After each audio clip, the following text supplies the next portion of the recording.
Heat and தெர்மோடைனமிக்ஸில் first நம்ம வெப்பம் அப்படின்னா என்னென்னு பார்த்துட்டோம். வெப்பம் என்பது ஒரு வகையான ஆற்றல் அப்படின்னு நம்ம டிஸ்கஸ் பண்ணியாச்சு. இப்போ ஆற்றல் அப்படின்னா என்ன அப்படின்றத நம்ம தெரிஞ்சுக்கணும், சரிங்களா? இந்த ஹீட் அண்ட் தெர்மோடைனமிக்ஸ் வந்துட்டு சிலபஸுக்கு உண்டானது, சரிங்களா? அதனால் இது முக்கியமாக தமிழ் மீடியம் ஸ்டூடெண்ட்ஸுக்காக தான் நான் இந்த வீடியோவை போடுறேன். இங்கிலீஷ் மீடியமில் படிக்கிறவங்க இங்கிலீஷ் மீடியம்லேயும் நோட்ஸ் எழுதியிருக்கிறேன், தமிழ் மீடியத்துக்கும் எழுதியிருக்கிறேன். ரெண்டுமே இங்கிலீஷ் தமிழ் ரெண்டுத்துலையுமே மாற்றி மாற்றி எழுதியிருக்கிறேன். நீங்கள் இங்கிலீஷ் மீடியம் வந்து அதை பார்த்து நீங்கள் எழுதிங்க. சில இதெல்லாம் படித்து காட்டுவேன். மெயினாக தமிழில் தான் இதில் சொல்லுவேன், சரிங்களா? ஏன்னா தமிழ் மீடியம் ஸ்டூடெண்ட்ஸுக்கு தான் அண்டர்ஸ்டாண்ட் பண்ணிக்கணும் அப்படின்றதுக்காக தான் இந்த வீடியோ மெயினாக போடுறது, சரிங்களா? நீங்கள் மியூட் அடிச்சுட்டு நோட்ஸ் எடுத்துக்கலாம்.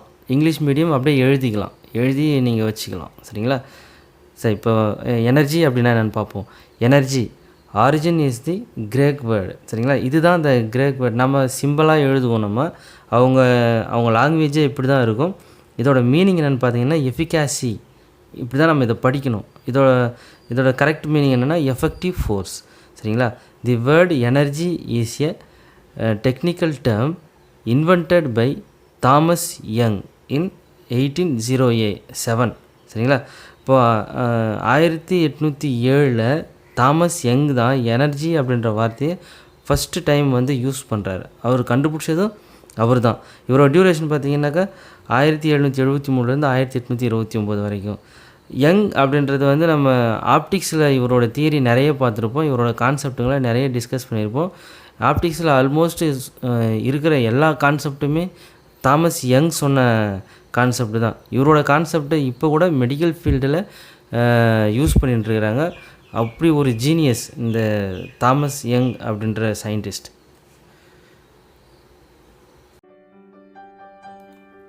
இவர் தான் தாமஸ் யங்.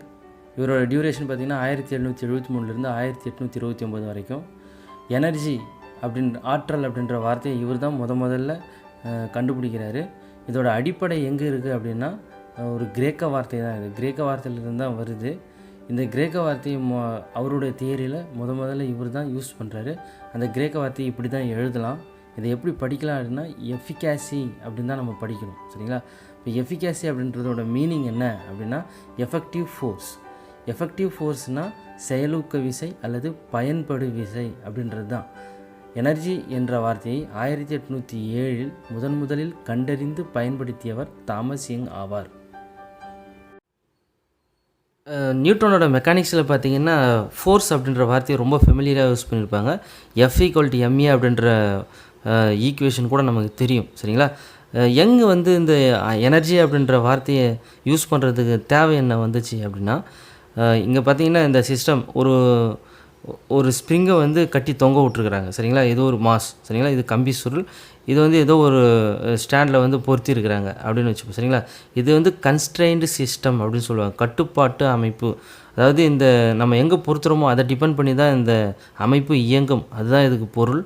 இது பார்த்திங்கன்னா 3 விதமான எனர்ஜி இங்கேருந்து நம்ம பார்க்கலாம், சரி? ஒன்று கைனெட்டிக் எனர்ஜி, இயக்க ஆற்றல். அது எலாஸ்டிக் எனர்ஜி, மீள் ஆற்றலிருந்து தான் வர்றது, சரிங்களா? இந்த ஸ்ப்ரிங் வந்துட்டு நம்ம ஒரு வெயிட்டை தொங்க விட்டு இழுத்து விட்டால் எப்படி ஷேக் ஆகுமோ அதே தான் இங்கே சொல்கிறது, சரிங்களா? அதுக்கப்புறம் பார்த்திங்கனாக்கா கிராவிடேஷ்னல் எனர்ஜி, இந்த மாஸை டிபெண்ட் பண்ணியிருக்கிறது, புவியீர்ப்பு நிலை ஆற்றல் அப்படின்றது. அப்போ இயக்க ஆற்றல், இந்த மீளாற்றல், இந்த நிலையாற்றல், இது 3ஐயும் சேர்த்து அவர் எனர்ஜி அப்படின்னு சொல்கிறாரு, சரிங்களா? இது வந்து இவர் சொன்னாரே தவிர இதை வந்து அவ்வளோ ஈஸியாக யாருமே ஏற்றுக்கலை. ஏன்னா இந்த வேர்ட் ஹிஸ்ட்ரி எதுக்காக நான் உங்களுக்கு சொல்கிறேன்னா, நம்ம படிக்கிற சாதாரண வார்த்தைகள் கூட ஃபிசிக்ஸில் அதை வந்து இம்ப்ளிமெண்ட் பண்ணுறதுக்கு, அதை நடைமுறையில் வர்றதுக்கும் ஒவ்வொரு சயின்டிஸ்ட்டும் எவ்வளோ கஷ்டப்பட்டுருக்குறாங்க அப்படின்றது நீங்கள் எல்லோரும் தெரிஞ்சுக்கணும் அப்படின்றதுக்காக தான், சரிங்களா?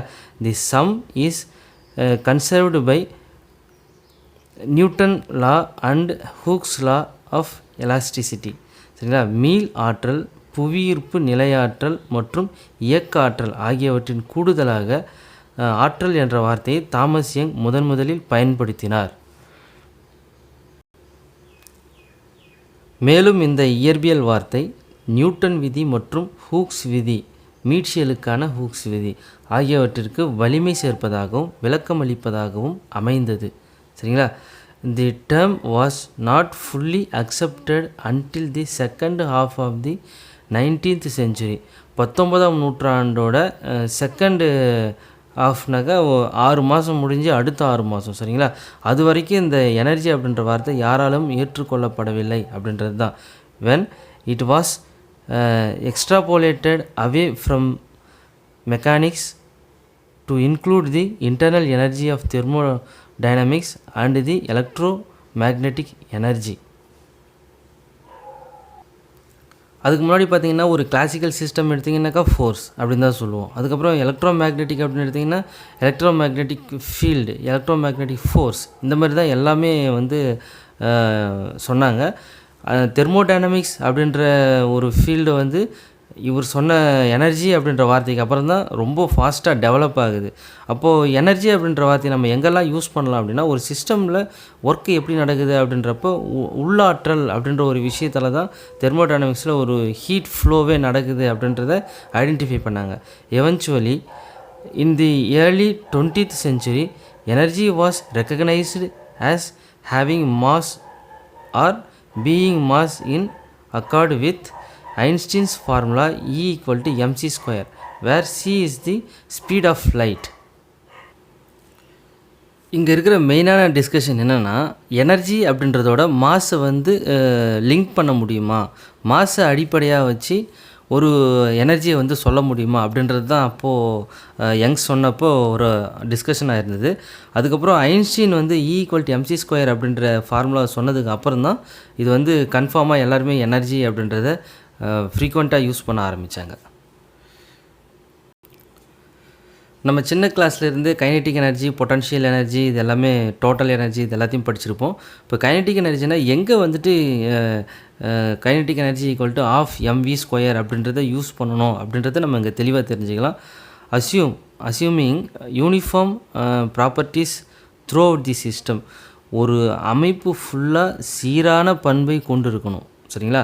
அப்போ தான் வந்துட்டு நம்ம kinetic energy equal to ½ mv square அப்படின்ற ஃபார்முலாவை யூஸ் பண்ண முடியும். சப்போஸ் இதை ஒரு இடத்துல யூஸ் பண்ணுறாங்க அப்படின்னா அது வந்து ஒரு யூனிஃபார்மாக இருக்கும். அதோட பண்பு எங்கே யூஸ் பண்ணுறோமோ அந்த பொருளோட பண்பு அப்படின்றது தான் அர்த்தம், சரிங்களா? ஒரு அமைப்பின் பண்புகள் அந்த அமைப்பு முழுவதும் ஒரே சீராக உள்ளதாக கருதுவோம் எனில் அவ்வமைப்பின் இயக்க ஆற்றலை பின்வருமாறு எழுதலாம். இயக்க ஆற்றல் ஈக்குவல் டு ½ mv ஸ்கொயர். இங்கு v அமைப்பில் உள்ள ஒவ்வொரு துகளின் திசை வேகம். ஒரு சீரான அமைப்பில் இத்திசை வேகம் மாறிலி என கருதப்படுகிறது. அப்படின்னா ஒரு பொருளில் வந்து அதில் இருக்கிற துகள்கள் இயங்கிறதா வச்சுப்போம். அப்படி இயங்கும் பொழுது அது ஒரு சீரான அமைப்பாக இருந்தால் அதில் இருக்கிற துகள்கள் எல்லாத்துக்குமே ஒரே மாதிரியான திசை வேகம் தான் இருக்கும். If the velocity is not constant for each particle, then the kinetic energy is found by integrating over the system. நம்ம இது ரெகுலராக மேத்தமெட்டிக்கல் மெத்தடில் பண்ணுறது தான். அவ்வாறு அமைப்பில் உள்ள துகள்களின் திசை வேகம் தனித்தனியே ஒரே சீராக இல்லை. அதாவது ஒவ்வொரு துகளும் வெவ்வேறு இயக்க நிலைகளை பெற்றிருக்கும் போது அவற்றின் திசை வேகம் துகளுக்கு துகள் மாறுபடுகிறது எனில் அந்த அமைப்பின் இயக்க ஆற்றல் தொகையீடு செய்வதன் மூலம் பெறப்படுகிறது. இன்டகிரேட் பண்ணி நம்ம அதை டோட்டல் கைனெட்டிக் எனர்ஜியை நம்ம கால்குலேட் பண்ணிக்கலாம், சரிங்களா? The energy that a system possesses due to its elevation h above some arbitrary selected datumனா மேற்கோள் அப்படின்னு அர்த்தம், இஸ் இட்ஸ் பொட்டன்ஷியல் எனர்ஜி. இப்போ பொட்டன்ஷியல் நிலையாற்றல் அப்படின்னா என்ன அப்படின்னு எழுதுனா நம்ம mg அப்படின்னு எழுதுவோம். ஒரு குறிப்பிட்ட உயரத்தில் இருக்கிறதா வச்சுப்போம் அந்த ஒரு பொருள். நம்ம எதை வந்து எக்ஸ்பெரிமெண்ட்டுக்கு எடுத்துக்கிறோமோ அது. அப்போது h ஹைட்டில் h அளவில் இருக்கும்பொழுது அதோட பொட்டன்ஷியல் எனர்ஜி mgh. ஒரு அமைப்பு h என்ற அளவை உதாரணமாக உயரம் அல்லது தடிமன் பொறுத்து கருதுவதாக கொண்டால் அதன் நிலையாற்றல் ஈக்குவல் டு mgh. இப்போ நம்ம நிலையாற்றல் இயக்காற்றல் ரெண்டுத்தையும் பார்த்தாச்சு. இப்போ எனர்ஜி வெவ்வேறு ஃபார்மில் வேறு எங்கெல்லாம் நம்ம ஐடென்டிஃபை பண்ணலாம் அப்படின்றத நம்ம பார்க்க போகிறோம் சரிங்களா. அதர் ஃபார்ம் ஆஃப் எனர்ஜி இது இங்கிலீஷில் இதோட தமிழாக்கம் அப்படியே பக்கத்தில் கொடுத்துருக்குறேன். நீங்கள் இங்கிலீஷ் மீடியமில் இருக்கிறவங்க இதையும் எழுதிக்கலாம், தமிழ் மீடியம் இருக்கிறவங்க இதை எழுதிக்கலாம் சரிங்களா. எனர்ஜி ஸ்டோர்டு இன் ஏ பேட்டரியில் ஒரு மின்கலனில் தேக்கி வைக்கப்பட்ட ஆற்றல். Energy stored in an electrical condenser ஒரு மின்தேக்கியில் தேக்கி வைக்கப்பட்டுள்ள ஆற்றல் சரிங்களா. அதுக்கப்புறம் எலக்ட்ரோஸ்டாட்டிக் பொட்டன்ஷியல். எலக்ட்ரோஸ்டாட்டிக்னா நிலை மின்னியல் நமக்கு தெரியும், நிலை மின் ஆற்றல் அப்படின்றது. சர்ஃபேஸ் எனர்ஜி அதுக்கப்புறம் சரிங்களா. பரப்பு இழுவிசையிலிருந்து நம்ம இது படிக்கலாம் பரப்பு ஆற்றல் அப்படின்றது. மேலும் in addition energy associated with the translation rotation and vibration of the molecules electrons protons and neutrons சரிங்களா. இப்போது ஒரு அமைப்பில் உள்ள மூலக்கூறுகள் எலக்ட்ரான்கள் புரோட்டான்கள் மற்றும் நியூட்ரான்கள் ஆகியவற்றின் இடப்பெயர்ச்சி சுழற்சி மற்றும் அதிர்வு இயக்கங்களோடு தொடர்புடைய அனைத்து ஆற்றலும் நம்ம தெரிஞ்சுக்கலாம் சரிங்களா. இதுவும் ஆற்றல் தான். இது ஒரு மாலிகுல்ஸில் உள்ளார இருக்கிற எனர்ஜி ஒவ்வொரு கெமிக்கல் பாண்டை பொறுத்தும் நம்ம ஐடென்டிஃபை பண்ணலாம். இது என்னென்னு பார்த்தீங்கன்னா இந்த மாலிகுல்ஸை வந்து ரொட்டேட் பண்ணுவாங்க. ரொட்டேட் பண்ணுறது வைப்ரேட் பண்ணுறது அதில் இருக்கிற மாலிகுல்ஸை எப்படி வைப்ரேட் ஆகுது, வைப்ரேஷனல் எனர்ஜி ரொட்டேஷனல் எனர்ஜி அப்படின்லாம் நம்ம படிச்சிருப்போம் சரிங்களா. ஸ்பெக்ட்ரோஸ்கோப்பியில் இது மெயினாக படிப்பாங்க. அதிலேருந்து நம்ம எடுக்கிறது தான். இப்போது ஒரு மாலிகுலில் இருக்கிற ஒரு ஆட்டமில் இருக்கிற புரோட்டான் நியூட்ரான் எலக்ட்ரான் இது எல்லாத்துக்கும் இடையே உள்ள ஏதோ ஒரு ஃபோர்ஸ் இயங்குது அப்படின்னா அதிலிருந்து ஒரு எனர்ஜியை நம்ம கால்குலேட் பண்ணலாம் சரிங்களா. அதுவும் இந்த potential energy kinetic energy total energy அப்படின்றதுக்கு ரிலேட்டடாக இங்கே translational energy rotational energy vibrational energy equal to total energy அப்படின்றத நம்ம கால்குலேட் பண்ணுவோம். அதுக்கப்புறம் இதில் பார்த்திங்கன்னா முக்கியமான எனர்ஜி நம்ம டிஸ்கஸ் பண்ண வேண்டியது இது chemical energy due to bonding between atoms and subatomic particles. ஒரு அணு மற்றும் அணுக்கரு துகள்களிடையே ஏற்படும் பிணைப்பு ஆற்றல் பிணைப்பினால் உருவாகும் வேதி ஆற்றல் சரிங்களா. அப்போது இந்த கெமிக்கல் பாண்ட் அப்படின்றது ரொம்ப முக்கியமான விஷயம். ஒவ்வொரு ரியாக்ஷன் அப்போவும் அந்த கெமிக்கல் பாண்ட் வந்து வெவ்வேறு விதமாக மாறும் சரிங்களா. அதோட கெமிக்கல் அஃபினிட்டி அதோட கெமிக்கல் நேச்சர் எல்லாமே மாறும். இப்போ இதுவும் ரொம்ப முக்கியமான ஆற்றல். இப்போ இது எல்லா ஆற்றலையுமே நம்ம ஒவ்வொரு இடத்துல இருந்து ஐடென்டிஃபை பண்ணலாம். All of this form of energy will be referred to as internal energy. இப்போ நம்ம மேலே பார்த்த எல்லா எனர்ஜியும் இன்டர்னல் எனர்ஜியாக நம்ம எடுத்துக்கலாம். அது ஒவ்வொரு சிஸ்டத்தை பொறுத்தும் மாறும். இந்த இன்டர்னல் எனர்ஜியை பற்றி நம்ம இன்னும் டீப்பாக டிஸ்கஸ் பண்ணலாம். இதை நம்ம தெர்மோடைனமிக்ஸில் வந்து இது பண்ணுவோம். இப்போ நம்ம படிக்கிறது ஹீட் வெப்பம்னா என்ன, வெப்பம் எப்படி பரவுது அப்படின்றத பற்றி தான் படிக்கிறோம். அதில் எனர்ஜியை பற்றியும் தெரிஞ்சுக்கணும் முதல்ல அப்படின்றதால நம்ம இதை வந்து டிஸ்கஸ் பண்ணிட்டுருக்கோம் சரிங்களா. Denoted by U. இந்த இன்டர்னல் எனர்ஜி கேபிட்டல் யூவால் தான் டினோட் சொல்லுவாங்க சரிங்களா. மேற்குறிப்பிட்ட அனைத்து வகையான ஆற்றல்களும் உள்ளாற்றல் இன்டர்னல் எனர்ஜி எனது கருதப்படுகிறது. மேலும் உள்ளாற்றல் அல்லது அக ஆற்றல் யூ என்ற எழுத்தால் குறிக்கப்படுகிறது. இன் காம்பூஷனை எரிபொருளாக யூஸ் பண்ணுறோம் இல்லைங்களா, அது எரியும் பொழுது energy is released when chemical bonds between atoms are rearrange. ஒரு பொருள் எரியும் பொழுது ஒரு அணுவில் அணுக்கரு துகள்களிடையே உள்ள வேதி பிணைப்புகளில் உண்டாகும் மறுசீரமைப்பு சரிங்களா. இப்போ அந்த கெமிக்கல் பாண்டு சேஞ்ச் ஆகிறதால தான் அங்கே எனர்ஜியே வெளியே வருது அப்படின்றது தான். இப்போ ஒரு பொருள் எரியும் பொழுது அதுக்குள்ளார கெமிக்கல் பாண்டு சேஞ்ச் ஆகுது. அந்த கெமிக்கல் பாண்டு சேஞ்ச் ஆகும்போது தான் அங்கேருந்து எனர்ஜியே வெளியில் வருது அப்படின்றது தான் நம்ம இங்கே தெரிஞ்சிக்க வேண்டிய விஷயம். இந்த மறுசீரமைப்பு காரணமாக ஆற்றல் உருவாக்கப்படுகிறது. Simply internal energy associated with the motion of molecules that is temperature. அப்போ மோஷன் ஆஃப் மாலிகுல்ஸ் அப்படின்னா ஒரு அமைப்பில் மூலக்கூறுகளின் இயக்கத்தை தான் நம்ம டெம்பரேச்சர் அப்படின்னே சொல்கிறோம். இதை பற்றி நம்ம டீப்பாக டிஸ்கஸ் பண்ணலாம் சரிங்களா. Hence internal energy like pressure and temperature. இங்கே ப்ரெஷர் டெம்பரேச்சர் இது ரெண்டையுமே நம்ம இன்டர்னல் எனர்ஜியாக கன்சிடர் பண்ணிக்கலாம். Is a property of fundamental importance. A substance always has internal energy if there is molecular activity there is internal energy. அப்போ ஒரு அமைப்பில் வந்து அணுவோ மாலிகுலோ இயங்குது அப்படின்னா அங்கே இன்டர்னல் எனர்ஜி இருக்குது அப்படின்றது தான் சரி. இது ஒரு common factor. We need to know internal energy increases or decreases. ஒரு இன்டர்னல் எனர்ஜி வந்து அக்யூரேட்டாக மெஷர் பண்ண வேண்டிய அவசியம் கிடையாது. அது அதிகமாகுதா குறையுதா அப்படின்றத பொறுத்தே நம்ம வந்து ஈஸியாக ஐடென்டிஃபை பண்ணிக்கலாம். No need to know absolute value. சரிங்களா? எளிமையாக கூறும்பொழுது உள்ளாற்றல் மூலக்கூறு இயக்கத்துடன் தொடர்புடையதாக அமைகிறது. இந்த மூலக்கூறுகள் இயக்கம் வெப்பநிலை எனப்படுகிறது. மேலும் ஒரு அமைப்பின் உள்ளாற்றல் உதாரணமாக அழுத்தம் மற்றும் வெப்பநிலை ஆகியவை அவ்வமைப்பின் அடிப்படை முக்கியத்துவம் வாய்ந்த பண்புகளாக கருதப்படுகிறது. அவ்வகையான அமைப்புகள் எப்பொழுதும் உள்ளாற்றலை பெற்றிருக்கிறது என்பதை அவ்வமைப்பின் மூலக்கூறுகள் இயங்குகிறது எனில் உள்ளாற்றல் உருவாகிறது என பொருள் கொள்ளலாம். சரிங்களா? Consider an isolated system.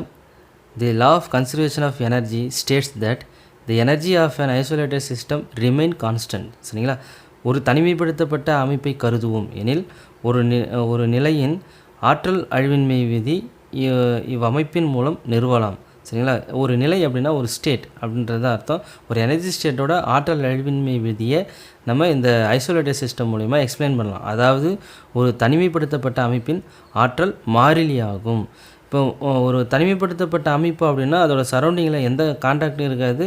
இதுவும் ஒரு அமைப்பும் அதோட சரௌண்டிங்கோட இன்ட்ராக்ட் பண்ணாது. வெளியில் இருக்கிற எந்த அமைப்பும் இந்த ஐசோலேட்டட் சிஸ்டமோட இன்ட்ராக்ட் பண்ணாது. சரிங்களா? அதுதான் தனிமைப்படுத்தப்பட்ட அமைப்பு அப்படின்னு அர்த்தம். Energy cannot be created or destroyed in an isolated system. இப்போது எனர்ஜி வந்து அங்கே க்ரியேட் பண்ணுறதுக்கு நம்ம ஒரு எனர்ஜி கூட அங்கே ஒரு எனர்ஜி க்ரியேட் ஆகிறதில்ல. ஆல்ரெடி ஒரு எனர்ஜி ஸ்டோர் ஆகிருக்குது. சரிங்களா? அதை தான் இன்டர்னல் எனர்ஜின்னு நம்ம இவ்வளோ நேரம் படித்தோம். அது வந்துட்டு இன்னொரு எனர்ஜியாக மாறுது. சரிங்களா? அது அங்கே ஒர்க் நடக்குது அப்படின்றதால அந்த எனர்ஜி அழிஞ்சு போச்சு அப்படின்ற அர்த்தமும் கிடையாது அப்படின்றது தான் இங்கே சொல்லுது. சரிங்களா? It can only be transformed from one form to another. ஆற்றல் ஒரு தனிமைப்படுத்தப்பட்ட அமைப்பில் உருவாவதுமில்லை, அழிவதுமில்லை. மேலும் ஒரு வகை ஆற்றல் மற்றொரு வகை ஆற்றலாக மாற்றப்படுகிறது அப்படின்றது தான் உண்மையான விஷயங்க. சரிங்களா? இப்போ இந்த ஐசோலேட்டட் சிஸ்டமை பேஸ் பண்ணி பின்வருமாறு எழுதலாம். Kinetic energy plus potential energy plus யூனா இன்டர்னல் எனர்ஜி. இதுதான் total energy equal to constant. இயக்க ஆற்றல், நிலையாற்றல், உள்ளாற்றல் மாறிலியாக இருக்கும். சரி? அல்லது ஆஃப் mv² முதலே எழுதிட்டோம், ப்ளஸ் mgh முதலே எழுதிட்டோம், ப்ளஸ் யூ இதுவும் முதலே எழுதியாச்சு. இது எல்லாத்தையும் சேர்த்திங்கன்னா இதுதான் மாறிலி டோட்டல் எனர்ஜின்னு சொல்லலாம். சரிங்களா? இப்போது இதெல்லாம் பார்த்தாச்சு. Total energy, kinetic energy, potential energy, internal energy, எந்த வகையான எனர்ஜிகள்லாம் இருக்குது அப்படின்ற எல்லாத்தையுமே பார்த்தாச்சு. அடுத்த சில எனர்ஜியை நான் உங்களுக்கு சொல்லிடுறேன். இதோட ஃபைனலாக முடிச்சுக்கலாம். Inter molecular potential energy which is associated with the forces between molecules. மூலக்கூறுகளுக்கிடையே உள்ள நிலையாற்றல் அப்படின்றது தான். இது நீங்கள் ரொம்ப முக்கியமாக தெரிஞ்சுக்கணும். ஏன்னா தெர்மோடைனமிக்ஸில் நம்ம யூஸ் பண்ணுறது எல்லாமே கேஸ் தான். அப்போ அந்த கேஸில் வந்துட்டு மூலக்கூறுகளுக்கிடையே வந்து எந்த மாதிரியான இயக்கம் இருக்குது, அது எந்த மாதிரியான எனர்ஜி எமிட் பண்ணுது, அங்கே எப்படி இன்டர்னல் எனர்ஜி எழுதணும் அப்படின்ற எல்லாத்தையுமே நம்ம இதை பேஸ் பண்ணி தான் எழுதணும். சரிங்களா? அதனால் இது நீங்கள் தெரிஞ்சிக்க வேண்டியது ரொம்ப முக்கியமான விஷயம். மூலக்கூறுகளுக்கிடையே நிலையாற்றல் மூலக்கூறுகளுக்கிடையே உருவாகும் விசையோடு தொடர்புடையதாக இருக்கும். சரிங்களா? அதுக்கப்புறம் மாலிகுலர் கைனெட்டிக் எனர்ஜி. இது பொட்டன்ஷியல் எனர்ஜி, இது kinetic energy which is associated with the translational velocity of individual molecules. இங்கே பார்த்திங்கன்னா அந்த மூலக்கூறுகளுக்கிடையே உள்ள விசையோடு தொடர்புடையதாக இருக்கும். அதாவது இது வந்து எந்த மூமெண்ட்டும் கிடையாது, டிஸ்பிளேஸ் ஆகாது. ஒரு இடத்துல இந்த இடத்துக்கு அது இருக்கிற இடத்துல இருந்தே வைப்ரேட் ஆகுதுன்னு வச்சுக்கலாமே. அப்படி இருக்கும்பொழுது ஒரு மூலக்கூறுக்கும் இன்னொரு மூலக்கூறுக்கும் இடையே உள்ள விசை இங்கே இருக்கிற இன்டர் மாலிகுலர் பொட்டன்ஷியல் எனர்ஜி. சரிங்களா? கைனெட்டிக் எனர்ஜி அப்படின்னா ஒரு குறிப்பிட்ட வெலாசிட்டியில் மூவ் ஆகிறதுக்கு சான்சஸ் இருக்குது. சரிங்களா? அப்போ அப்படி மூவ் ஆகும்பொழுது ஒரு மாலிகுலும் இன்னொரு மாலிகுலும் ஒன்றோடு ஒன்று தொடர்புடையதாக ஒரு இயக்கம் இருக்கும். சரிங்களா? அந்த ரிலேட்டிவ் மோஷன் அப்படின்னு சொல்லுவீங்களா, அந்த மாதிரி இருக்கும். அப்படி இருக்கிறத வந்துட்டு நம்ம மாலிகுலர் கைனெட்டிக் எனர்ஜி, இதை வந்துட்டு கேஸில் நம்ம பார்க்கலாம். சரிங்களா? இது மூலக்கூறுகளின் இயக்க ஆற்றல். ஒவ்வொரு மூலக்கூறின் இடம்பெயர்வு திசைவேகத்திற்கு தொடர்புடையதாக இருக்கும். சரிங்களா? இப்போ நம்ம சொன்னது தான்.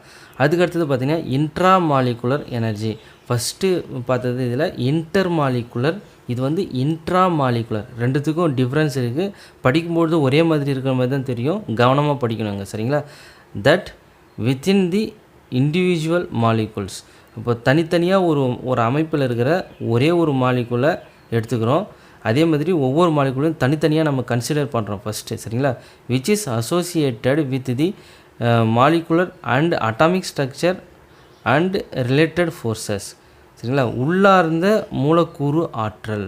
இந்த உள்ளார்ந்த அப்படின்னா ஒரு அமைப்பில் ஒரு மூலக்கூறை எடுத்துக்கணும். அந்த மூலக்கூறில் ஒரு அணுவை எடுத்துக்கணும், சரிங்களா? ஒரு அணுவில் இருக்கிற எலக்ட்ரான், புரோட்டான், நியூட்ரான் இந்த மாதிரி ஒரு மாலிக்கூலை மட்டும் தனியாக எடுத்து அதுக்கு உள்ளார இருக்கிற பார்ட்டிக்கல், அடிப்படை துகள்கள் இருக்குது இல்லைங்களா, அதுக்கு இடையில் இருக்கிற ஃபோர்ஸை பற்றி படிக்கிறது தான் இந்த இன்ட்ரா மாலிகுலர் அப்படின்றது. அதிலிருந்து வர எனர்ஜி தான் இந்த உள்ளாற்றல் மூலக்கூறு, உள்ளார்ந்த மூலக்கூறு ஆற்றல் அப்படின்றது, சரிங்களா? அதாவது இன்ட்ரா மாலிகுலர் எனர்ஜி. இங்கு உள்ளார்ந்த மூலக்கூறு என்பது ஒரு அமைப்பில் உள்ள மூலக்கூறுகள் தனித்தனியே கருதப்படுகிறது முதல்ல, சரிங்களா? மேலும் ஒரு தனித்த மூலக்கூறில் உள்ள அணுக்கள் மற்றும்